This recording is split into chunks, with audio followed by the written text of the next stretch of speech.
VFA PET এক্সামৰ যেহেতু আমি question answer আলোচনা কৰি আছোঁ চ' গতিকে এতিয়া চাওক অকণমান আমি আলোচনা কৰোঁ মই দুদিন ভিডিঅ' দিয়া নাছিলোঁ অকণমান ব্যস্ত আছিলোঁ চ' গতিকে আজি অকণমান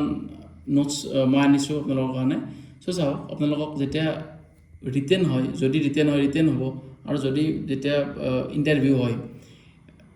সুধিব আপোনালোকক এইবিলাক সুধিলে ক'ব আৰু যদি ৰিটেন হয় লিখিব আৰু এটা মই কথা কওঁ একচুৱেলি কেতিয়াবা এনেকৈ সোধে যে হোৱাট ইজ বা what do you mean by anatomy সুধিলে তাৰপিছত আকৌ এটা কুৱেশ্যন কৰে মানে তেওঁলোকে কি কয় হোৱাট ইজ ভেটেনাৰী এনাটমি চ' আপুনিতো কনফিউজন হৈ গ'ল ন দুটাতে কি মানে চ' এই কনফিউজনটো দূৰ কৰাৰ উদ্দেশ্যে মই নোটছটো ধুনীয়াকৈ বনাই দিছোঁ দুটা ডিফাৰেঞ্চটো এইটোৱে ঠিক আছে আৰু সুধিব হোৱাট ইজ অষ্টিঅ'লজি এইটো সুধিব চ' এইবিলাক ভেটেনাৰী ছায়েন্সত বা এইবিলাক ইয়াতে মানে এইবিলাকে সুধিব হোৱাট ইজ অষ্টিঅ'লজি হোৱাট ইজ মায়'লজি এইবিলাক মই ধুনীয়াকৈ লিখি দিছোঁ আপোনালোকে হয় স্ক্ৰীনশ্বট মাৰিব নহয় আপোনালোকে কি কৰিব লিখি ল'ব আৰু এটা মই কথা কওঁ দেই ইয়াত এটা কথা আছে মই মেইন কথাটো কৈ লওঁ একদম সাংঘাতিক মায়'লজি মানে যদি আপোনাক ইণ্টাৰভিউত সোধে মানে মৌখিক ষ্টাডি অফ মাছল বুলি ক'ব আৰু যদি ৰিটেনত এইটো কুৱেশ্যন আহে তেতিয়াহ'লে এই 3টা পইণ্ট লিখিব লাগিব আৰু যদি বেছি নম্বৰ থাকে আকৌ অকণমান চাই কিনে আপোনালোকে নেটৰ পৰা লিখি ল'ব ইয়াৰ পৰা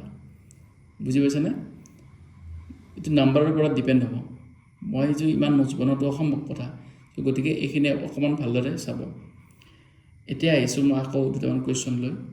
এইকেইটা চাওক কুৱেশ্যন যে গৰু এটাৰ টোটেল লেগ বন কিমান 80 মানে গোটেইটো মানে 80ডাল হাড় থাকে এটা গৰুত গোটেই মিলি 80ডাল হাড় থাকে আৰু মানে ভৰি এখনত এটা গৰুৰ ভৰি এখনত 20ডাল বন থাকে আৰু 4খন ভৰি মিলি 80খন হ'ল বুজি পাইছেনে সেইটো ভালকৈ পঢ়ি ল'ব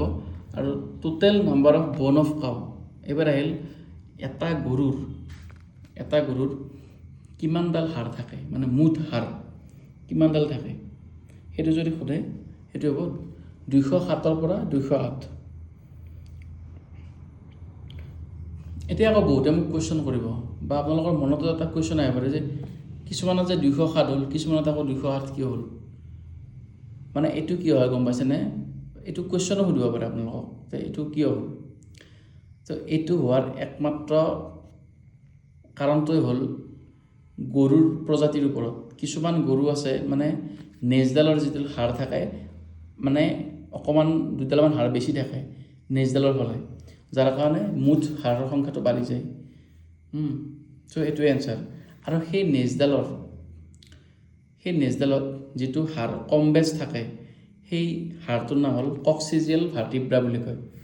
কিছুমানত থাকে 18টা আৰু কিছুমানত থাকে 20টা এইটোৰ কাৰণে টোটেল বনটো মানে চেঞ্জ হয় কিছুমানত 207 কিছুমানত 208 এটা হ'ল ভাৰ্টিব্ৰেল কলম এতিয়া ভাৰ্টিব্ৰা মানে কি চাওক আমাৰ যিডাল ৰাজহাড় থাকে সেই ৰাজহাড়ডালক কি কয় ভাৰ্টিব্ৰা বুলি কয় ঠিক আছে এতিয়া গৰুৰো সেনেকৈ থাকে ভাৰ্টিব্ৰা আৰু সেই ৰাজহাড়ডালক কেইটামান মানে খণ্ডত ভাগ কৰা হৈছে ঠিক আছে আৰু সেই খণ্ডবিলাকক কি নাম দিছে গম পাইছেনে এটা হ'ল চাৰ্ভাইকেল এটা হ'ল থৰাচিক এটা হ'ল লাম্বাৰ এটা হ'ল চেক্ৰেল আৰু কক্সিজিয়েল ঠিক আছে একদম গৰুৰ লেজৰ পৰা যদি যাওঁ শেষৰ পৰা প্ৰথমতে আহিব কক্সিজিয়েল তাৰে ওপৰত আকৌ চেক্ৰেল তাৰে ওপৰত লাম্বাৰ তাৰে ওপৰত থৰাচিক তাৰে ওপৰত চাৰ্ভাইকেল এতিয়া খণ্ড এই এতিয়া চাওক শেষৰ ফালে কেইটা বন আছে যিটো কক্সিজিয়েল ভাগ কৰা হৈছে সেই কক্সিজিয়েল ভাগত কেইডাল বন আছে চাওক 18 পৰা 20ডাল হাড় আছে তাৰে ওপৰত যিটো চেক্ৰেল ভাগ আছে এডাল গোটাই কিন্তু ভাৰ্টিব্ৰা এমাউণ্ট ৰাখিব ৰাজহাড় 5ডাল লাম্বাৰত 6ডাল হাড় থাকে থৰাচিকত 13ডাল আৰু চাৰ্ভাইকেল 7ডাল চ' এইখিনিয়ে আছিল আজিৰ ভিডিঅ'ৰ মানে অকণমান ডিছকাশ্যন অকণমান হ'লেও কিবা এটা আপোনালোকৰ লাভ হ'ব বুলি মই ভাবোঁ অকণমান হ'লেও বেছি নহ'ব অকণমান হ'লেও কিবা এটা লাভ হ'ব আৰু আপোনালোকে কি চাব যেতিয়া গৰু এটাৰ লেগ বন চাব হেডবন চাব, তাৰপিছত মই এইমাত্ৰ ক'লোঁ ভাৰ্টিব্ৰেল, এইবিলাক কেইটা থাকে চাব, ভাৰ্টিব্ৰা যিটো আছে, আৰু এইখিনি চালে ছাফিচিয়েণ্ট। এনাটমিকেল যিটো ষ্ট্ৰাকচাৰ হয় গৰুৰ, এইখিনি চালে ছাফিচিয়েণ্ট। অকণমান ফিজিঅ'লজিৰ কথাও আমি আলোচনা কৰিম বাৰু, আৰু দুই এটা নোটছো আমি আলোচনা কৰিম, যাতে অকণমান হ'লেও সুবিধা হয়। আৰু আপোনালোকৰ ফালৰ পৰাও অকণমান নিজেই পঢ়িব, কাৰণ মই ভিডিঅ'ত ইমান বনোৱা অসম্ভৱ কথা। যিখিনি পাৰোঁ আমি অকণমান চৰ্চা কৰোঁ, যাতে মোৰ ভিডিঅ'টো চাই আপোনালোকে অকণমান হ'লেও শিকিব পাৰে, আৰু যাতে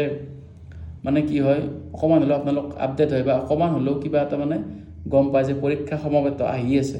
মোৰ ভিডিঅ'ৰ পৰা অকণমান হ'লেও কিবা এটা শিকিব পাব। চ' গতিকে আজি এইখিনি অকণমান মনত ৰাখিব, লিখি ল'ব, লিখিলে বেছি মনত থাকে, বুজি পাইছেনে? চ' আজিলৈ মানে ভালে থাকক, কুশলে থাকক, জয় অসম।